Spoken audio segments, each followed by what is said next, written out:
Alright, it's time for a Rek'sai game. I'll be showing you guys how you can climb with Rek'sai very effectively. This champion is incredibly good at winning solo queue games because she just has so much early game pressure, good farm tempo. These days, a pretty solid mid to late game. Not the best mid to late game for sure, but a solid one. But compared to then also having a very strong early game with like good gank pressure and all of that, it's not bad at all, definitely. And she does have like the tricky mechanic of the burrow W where you lose vision and stuff. That's definitely a bit of a learning curve, but I'll talk you through it as we go, essentially. Elo, we're playing this one and currently is gold 2-ish, so you guys are aware. And yeah, I'll be facing a Jax, which is not the best matchup in like fight-wise, because obviously the dodge from that champion is going to ruin me a little bit. So probably not going to look too much for that. I do have a Yasuo top, which is not bad for Rek'sai due to W. Like if you unburrow, you knock them up, so Yasuo gets a free ultimate. And mid lane is just free every single time Malzahar has his ult available to him, so that's definitely something we'll be looking for. If you have a Malzahar on your team, you should always try to gank mid every time he has ult. So you can just get a free kill every time he has ult up, which is very logical, I suppose. That is... I was about to say it's not going to be enough damage, but it is enough damage. Good. Okay, we're going to slightly kite the small Krug around the big one here. Just to get it stuck a little bit, actually. It happens to work out nicely for me here, so we're just going to stand still then. Save myself a little bit of damage. You kind of want to kill him at the same time here, though. And then you just burrow, Q once, W, because that one missed apparently. And you move on. You basically want to burrow to finish the small Krugs off, essentially, there. When it comes to, like, generally clearing your camp, you pretty much just do 2 rotations or 2 cycles of your Q. And then you burrow again. And, yeah, that's really all it is. The 2 cycles of Q. There we go. Finish the rest of the camp off. Good. Level 3, we take our tunnel. We instantly use the tunnel to make a nice bridge here, I suppose. And then keep clearing. Save yourself some time. I recommend going for the full clear on Rek'sai. You can go early ganks on Rek'sai. Like, I could have gone 3 camps bot gank. It's possible. But I would not really recommend it, especially in lower ratings. If I was playing this in, like, let's say Grandmaster or something, then it makes a lot more sense, because at that point, your laners are consistent enough to where if they have a lead, they'll most likely use the lead. But if you're playing in gold, like I'm playing right now, or even lower, or, you know, anything like that, then you give them a lead, they throw their lead away most likely, in most cases, and then you're just going to be too slow on your camps, and you're just going to be behind on tempo, and it's just not going to look very good. At that point, it's going to be really hard to play from there. So I'd most of the time just recommend going for the full clear, since that is very consistent for you, good XP, everything. So yeah, that dude's very low HP. I might be able to go top here. Gonna kite the scuttle up. Looks to me like Jax is gonna be somewhere here. See if I can dive the Yorick real quick. Oh, there's the Jax. Just gonna do as much damage as possible before his dodge becomes available to him.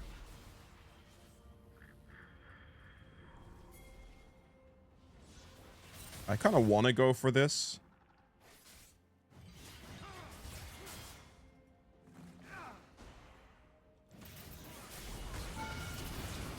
I didn't get my flash off in time. I'm dead now. Oh, I got stuck in a really bad spot there too because of the Yorick cage. Wow.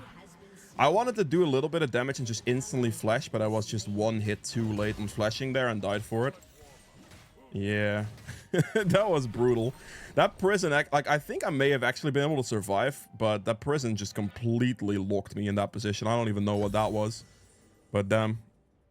All right, I mean, it's not too bad. Obviously, that's a bit of a weird interaction. If I was able to flash like a fraction of a second faster, I would have been fine. But what you have to realize here is I'm like getting to my next rotation again, and actually Jax is delaying himself. Now, he does get the kill, but he had to use flash for it, and Yorick had to use everything he had as well, so I'm actually looking relatively good from that. My top laner got a kill, so I hope he makes use of that kill, and we should be okay. Like, we should actually be fine. We just catch our next camp respawn cycle here, pretty much as they spawn, so we are pretty quick with it, and it should be good. After this full clear, I believe my mid laner should be, like, about hitting 6, so I should be able to just go for a mid gank then, which should be kind of nice as well. But yeah, it's not bad. Like, if I trade a kill like that, it's okay. Obviously, I would have liked to survive, but that Yorick cage was weird and kind of threw me off a little. Plus, the Jax engaged just fast enough due to his flash stun in the engage there to CC me in the turret. And so I couldn't instantly flash after I did my burst rotation. Okay, Malzahar, like my top laner hit 6, so I'm expecting Malzahar to hit 6 here very shortly. So I'm just going to do Gromp and then probably just go mid. Okay, Jax's bolt actually confirms interesting information here, because now I could take his Raptors and his Krugs potentially.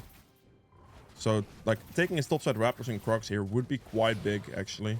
It's gonna cost Jax a lot. I also do have a level 6 top laner, so an ult for him. Like, I have such good solo laners to gank for, because I have Malzahar ult and I have Yasuo ult alongside being Rek'sai. I cannot in this position go for his Raptors, that's a bit greedy. I guess we just go for Yorick here then.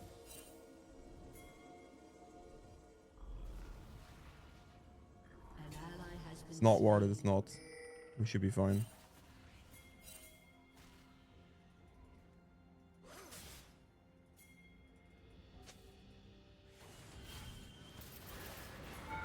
I'm gonna go in now.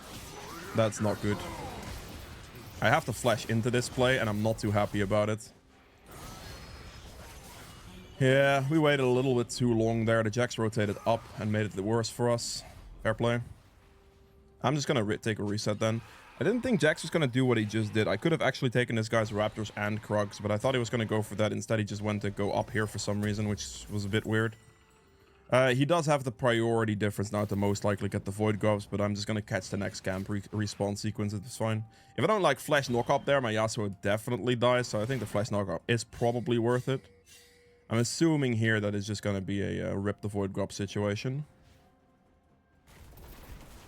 As long as I just keep like my farm consistent here, everything will be fine. Just don't worry about things too much. As you can see, I'm really like on repeat catching my respawns. Bot lane is doing relatively well here. That's my level 6, that's good. He is indeed doing Void Grubs. There's no need to fight this, guys. There is just no need. Okay, they do win, it seems. Maybe not. Okay, they win that. That's not bad. I wasn't planning on going for that because, well, for me it just doesn't make that much sense. My camps are entirely respawning. If I have to give up the spawn of the Void Grubs for like an entire jungle rotation worth of tempo, I'll definitely do it. So I'm really not too worried about those things. Crash rotated here as well. What I'm thinking is going to happen here is Jax is going to go out of base towards his bot side. Not his top side, but we'll see. Might be able to take his top side camps after all. Kind of depends on how he does this. I just have an entire extra rotation of my camps. Like the good part is that they did kill him on Void Grubs. They did get 3 Void Grubs, but that doesn't matter too much. Considering I'm now an entire jungle rotation up on the Jax, which is a big difference. Okay, mid lane should be... Okay, he doesn't have ult anymore though, so maybe not as gankable.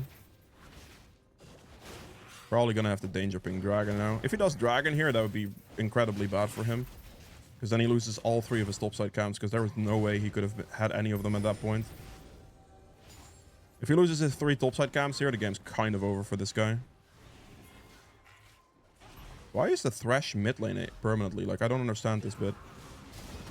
His topside camps are available entirely as well. I think I just go for it. Ahri has no mana. There's nothing the Thresh is going to do against me, so we're just going to do his camps. We see the Jax bot lane here. That's really annoying, actually. I mean, Ahri has no mana. If I have a Malzahar that reacts in any type of capacity, it's completely free, but it's a bit late there with the rotation. I need to wait. My Yasuo needs to actually move right here. He is right here. If he moves, it's literally over. Please, man. Like, Ahri has no mana. What are you doing? I'm just gonna do it anyway. It's interesting that Thresh is just here the entire time, but okay. I should be able to just do this. He might just go Dragon in this situation. Thresh is just like perma mid in this position, I guess. Take these camps from him. Pretty solid for me, honestly. Can go for the dive on this top laner here in a second as well. I don't really mind losing a dragon for these types of plays. Like, this is gonna be absolutely devastating for the Yorick. Plus, I get his entire topside rotation as well. Gonna ult, drop the aggro, get rid of this. He should be able to get out, right? Yeah, he is fine. Rek'sai ult drops turret aggro, so you can use it like that. Just go in, ult pretty... You have to ult early, though, because you, like... You need to drop the aggro, like, actually, you know? I don't care about the dragon. Like, the dragon does not matter to me one single bit. Like, if this Jax gets dragon while I trade his entire topside and the top dive, Yorick loses even more CS. Like, it's not good for him whatsoever. Or really not. Okay. There's 35 seconds on Void Grubs. What I'm gonna do here is I'm gonna go ahead and go towards my topside camps. We're gonna do Wolves, Gromp, Void Grubs. And then we're gonna play for bot side for the rest of this game, most likely. Okay. Thresh is just getting rotation hungry, it seems, or something. I don't know. He's given up on the Jinx or something. I don't know why he does that, because the Jinx has, like, really good kills. So him leaving bot lane like this makes literally zero sense, since that is the strongest position they have on the map. And he just needs to be there, but he's currently just not. The enemy might play for the Void Grubs now, though, because Thresh is top, and I might not be able to contest it. But this literally makes no sense, because Jinx has such a colossal advantage that Thresh is just straight up trolling him. Like, straight up trolling him. It doesn't make any sense at all to not just stay bot here for the Thresh. It's really weird gameplay.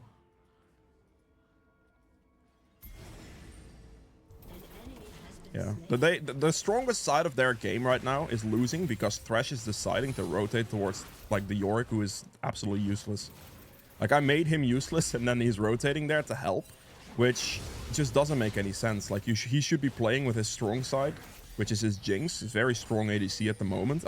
I want to play towards bot side here as well, as I said earlier, right? And he needs to do the same. It's very weird. I don't understand it. But I'll take it. I mean, it's fine.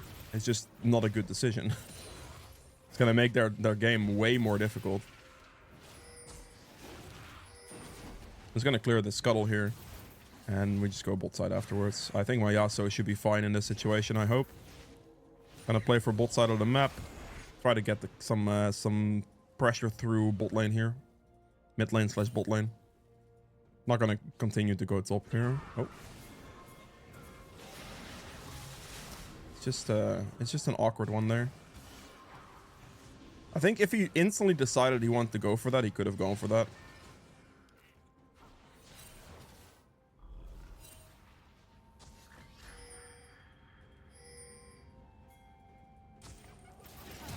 Insta-flash, okay. Ari flash ult that. Why are you diving that, my boy? That is not the play. This is also really bad. This is... Oh, I got hooked by Thresh there too. That's even worse.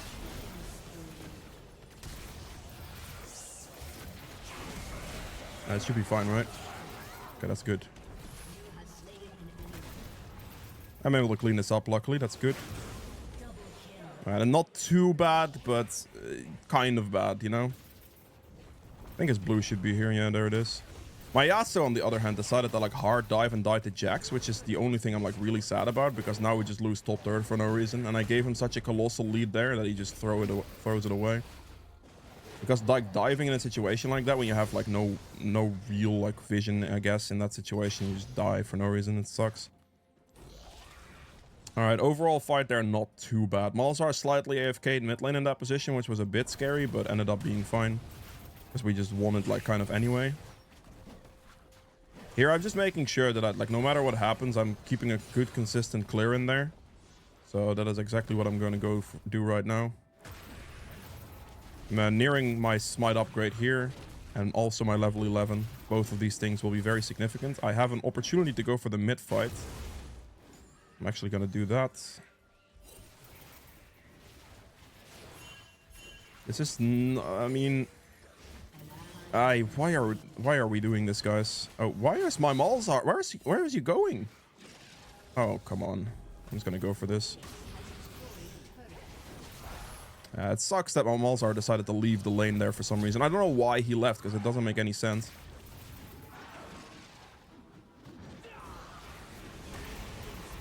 Timing there is also not amazing, but it will do. Here I just need to land it, and then my ult comes up and she dies. It's just very nice ult timer. Please, Malzahar, don't AFK mid in this position. I need you to rotate here. This is absolutely free pickings. Mals, please, man. What do you mean you go mid there? There is no way that just happened. This is disgusting, by the way. I have to go for Jinx here. The fact that he AFK'd mid there is absolutely wild. I go for this guy. It worked out somewhat, I think, because we win this, but that's still very bad. That's just a free double pincer. Like, that would have been huge. I mean, I guess he gets the mid push, but he realistically shouldn't have gotten the mid push. Because I think the TP from the Yorick wasn't that good. He probably should have just defend TP'd mid, if that makes more sense to you. Or like, if it makes sense the way I explain it. It's I don't know. I guess it is what it is, but yeah. Damn. Fair enough. Good flank, though. Good overall position here. Not too bad. I just clear my topside camps now. Top Skull is no longer going to be able to be mine. 20 seconds on Dragon, though. I do want to play for that Dragon now, obviously. I think I just clear my topside camps anyway. They won't rush Dragon. I see Jax on the map. I'm fine. Yasuo is definitely dead, though. Botlane has to reset first. Yes, of course. That's also something why, like, doing my topside camps makes sense, because botlane just has to reset after that position. And, yeah, I just have to wait for them to return to the Dragon position.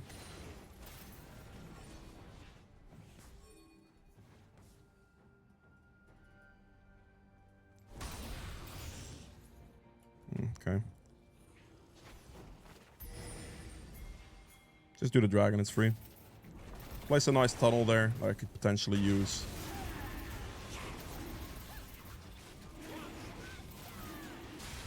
Good one shot on the Ahri. Very good CC chain with Lux and everything. We're gonna lose a top turret here to the Yorick. He's gonna two-shot that thing. He did Rift Herald, that makes sense. He just trades.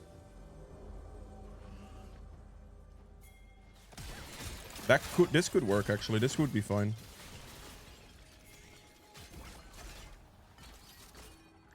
Let's go for the Thresh.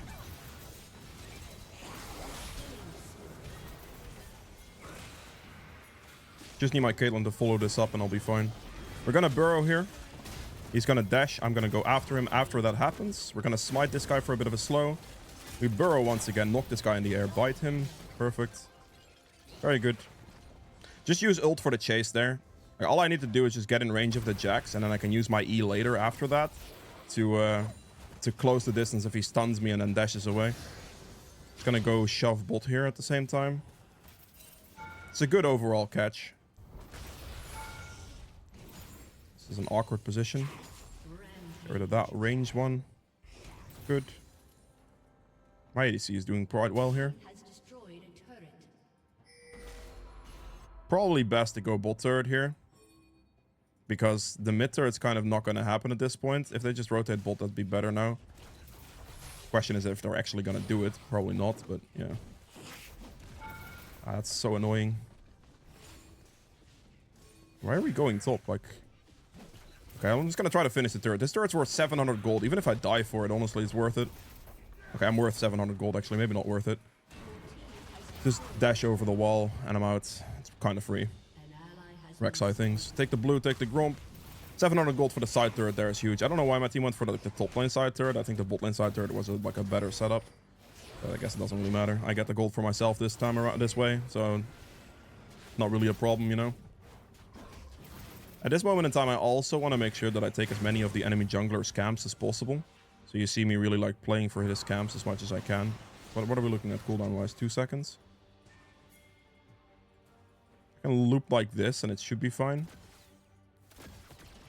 Have limited time though. Yeah, that's fine. This works for me because I zone the guy off so that Malzahar doesn't get killed and Thresh just dies. Like, I don't have to do anything there, but just keep the Ahri busy, which is good enough for me. Like, I don't mind. It's kind of like getting an assist in that position. It's an assist, but not really an assist. It's like an assist that saves my Malzahar's life until he suicides afterwards, but yeah, I guess. I'll be okay here. I'll hit the Ahri. Maybe not.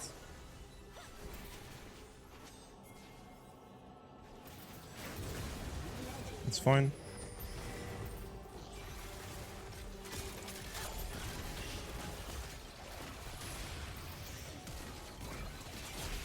Ah, you're dead. It doesn't matter. I basically just waited for what she was going to do. If she was going to like get a really good flash range off or something, I can then ult afterwards. But I'm not going to like ult up front because I also realized she's still at barrier and it might have been awkward in that that way. I have like 4,000 gold here, so we're just going to take the reset. Against this team, I think it makes a lot of sense to just go steel caps here. And I can get some tenacity from just going Sterax. Probably a Sterax a bit later, maybe. Gonna go Dev's Dance for now. I think I'll wait for the gold as well. 19 gold.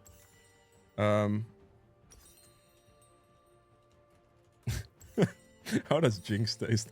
Okay, sure. I'm gonna wait for the pickaxe here because it's just an extra 25 AD that I might as well pick up for like waiting 10 gold. It's not bad, you know? Yeah, I think I'll just go like standard build here so far. And I might go like Sterax here in a second for some tenacity potentially. If I need some magic resist tenacity, I can also maybe go for like Wit's End still. It's not necessarily a bad option on the Rek'sai. Not my favorite option. I think the best play for me here is to actually just build more tank. So I think what I'm going to do is probably just Dev's Dance and then like 2 tank items instead. Sterax kind of works as a tank item. It's not too bad for that. But Ma is a bit too aggressive in this position because I'm the only frontliner on my team. I just have no one else that can frontline. My entire team is full squish, basically. Malzar backs here, it's fine. Go for the Thresh here. No, someone needs the back here. What do you... Oh, okay, this is not good. That might end up going very poorly. It's gonna lose like several top turrets now. This guy has no longer has like anything there. He already used it all, so she's just dead. Works for me. Okay, we have a defense on bot side. That's good. This Yorick is obviously going to keep split pushing for the rest of this game. I think the best play is just Baron here. Just got to go for the Baron now. Malzar has a large amount of Baron damage, so I'm completely fine going for it. I can step back, let the Malzar minions tank maybe, and then knock at the Baron damage reduction, but I'm just going to let Malzar do the DPS. It should be fine. If I have a strong Baron damage dealer like a Malzahar, I'll definitely like always look for these Baron options. They're definitely not bad.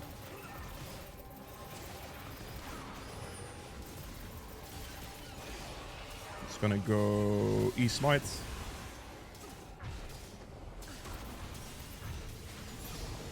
Hit level 16. I might actually want to walk down to the Dragon. I don't know if I make that. I don't really mind trading on Dragon like this. It's not like soul point or anything, but it is a Baron. So it's a pretty decent trade. Just gonna go for the Jinx here. Ahri kind of put herself in my lap. We're just ult after that. Dash there. Q here. Chase this out. Gets the dragon too. Perfect. I will take my back now though, because I do want to spend my money. So we're gonna go Dev's Dance, and I think I'm just gonna go for a straight up tank item.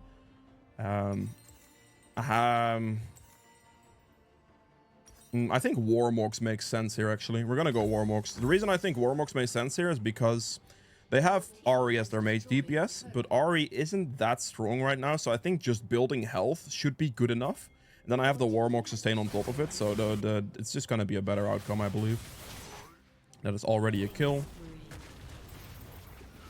Just gonna get my team blue buff here real quick. I was like kind of running for that Yorick potentially, but then also just the blue here to give my team the blue as I run towards them now.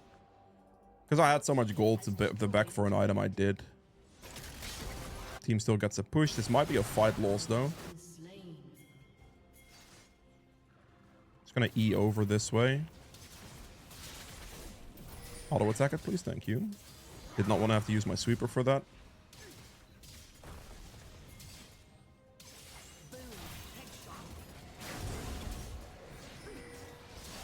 All I have to do is hit the inhibitor. It's fine. Get rid of the Banshee shield. We go top side now. I have to kind of defend my Caitlyn a little bit because she is playing or positioning herself very poorly there. It's to the point where she could get engaged on if we're not careful, and the best play to go for is top, so I do want to rotate top, but she was walking a bit too far forward there. That should be okay. I'm instantly ulting so I don't get fully engaged on afterwards. I might just be dead here anyway. That should be a decent engage. I'm still dead to Collector there. That sucks. Collector kind of strong there. I think Collector finished me off there completely. Okay, maybe a tad bit too aggressive on my end. I thought that was going to be a winnable situation, but they had a bit too much to return on us. That was a bit too aggressive on my side. The thing that I do want you to note here, I make that play. It's pretty aggressive. I thought it was going to end up slightly better for us, but it didn't. However, I made this play knowing Baron and Dragon aren't up or aren't going to respawn, so they can't retaliate that much. They do get some gold there. They do get like some farm now, absolutely. But that was like, if that fight, you know, went as I thought it was going to go, they just instantly lose the game if I win like that. It didn't, so yeah, there's that. But it's a lot of true damage. They're actually doing like significant amounts of true damage numbers. So health from Warmox is going to be nice. It'll all be good. Just going to wait for my team to be back on the map here. They're going to have like a brief moment of free farm in this situation though. It's going to take the red and Krugs. Actually, maybe not Krugs. Maybe just red into the enemy's blue. They'll have some free farming time right now. Kind of would have had that anyway, but yeah.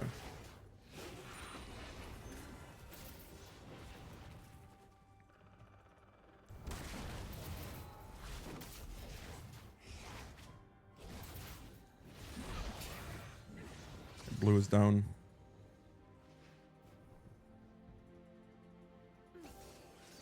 If I have an opportunity to engage mid here at all, I will. Okay, that's just the top angle. We go for this play. This should be a decent catch.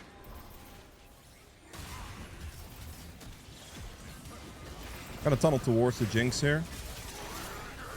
Build after the Jinx as well. Get rid of the ADC. Focus on the Ahri now. She has no more ult dashes left, so she is definitely going to die here. Very free. You saw, like, basically the moment what I saw there was I just see them walk up super far. The moment they walk up that far, I just all in, because then I just have to run the ADC down, who is their strongest member currently, so just hard focus that guy, force him out of the fight completely, and it's completely free from that point. Right here, I would have gone Warmox and probably Spirit Visage to go on top of that as a magic resist item in this game, and I would have been completely fine. With that being said though, that was it for Rek'sai. I hope you guys have enjoyed this video. If you did, make sure the like button below helps me quite a bit. If you haven't subscribed yet, be sure to do so as well, and I will see you guys in the endgame stats. Alright, so for the endgame stats here, I ended up doing 22.2k damage, which is very respectable. As I said, I was the only frontliner in this game, so in certain situations, tanking or engaging is more so my job. The damage can come in from Yasuo and Caitlyn, which is completely fine with me. I'm not looking to do the most on Rek'sai for the most part. It's very hard to do as well, because mid-late game scaling on this champ isn't the best. It's not necessarily bad, but compared to Yasuo and Caitlyn, it is bad. We have true damage at 1900, decent amount. Objective damage at 33k. Healing done at 30k. We have damage taken at 41.4, which is the most. This is kind of the stats I need to like self-mitigate it here as well. We have quite some decent damage taken for the team to make certain engages happen and all that. Not too bad. Gold earned though at the most at 14.6. For the runes, we have Conqueror healed me for 500, but the adaptive damage is more relevant. You just don't see that here. Triumph for a bit of HP, but a gold. Legend haste for the ability haste. I like this more than the attack speed, because you get the attack speed from Q anyway. And just having extra skills up, more tunnels, everything like that is something I like. And we have cut down for the bonus damage there. I like cut down the most because it puts the target low faster, so you can go in for those ult plays. Now, if you go coup de grace, your ult execution will be more damage, I suppose. But getting them low for the ult execution is usually what I like to do. Then we have magical footwear for free boots and cosmic insight for the flash reduction, flash cooldown reduction, smite cooldown reduction, and the stride breaker cooldown reduction to be able to reach targets. Build wise, I would have gone Warmox here and then Spirit Visage most likely for a full on magic resist item. If I'm not the only frontliner, like I was in this game, like I was pretty much the only frontliner here, then I can also go for like a Maw potentially as a magic resist item to be a bit more aggressive, to have a bit more damage instead of going Spirit Visage. I still would have gone Warmox though, but that would have been the choices basically. With all that being said, though, that was it for Rek'sai. I hope you enjoyed it, and I'll see you guys tomorrow with another video. Bye.